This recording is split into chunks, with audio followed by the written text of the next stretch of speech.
இப்போ நம்ம நவாப்பழம் ரெசிபி ஒன்று பார்க்க போகிறோம். நவாப்பழம் நம்ம வாங்குறப்ப ஒவ்வொரு டைம் நமக்கு வந்து இந்த ஆடி மாதத்தில் நவாப்பழம் கிடைக்கும்.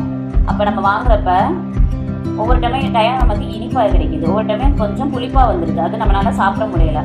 அந்த டயத்தில் அந்த நவாப்பழத்தில் நம்ம அதில் கொஞ்சம் தயிரும் புளிப்பாக இருக்கக்கூடாது, அன்னன்னைக்கு இருக்க ஃப்ரெஷ் தயிராக இருக்கணும். அதில் கொஞ்சம் தயிர், 1/4 ஸ்பூன் தயிர், 1 ஸ்பூன் சீனி,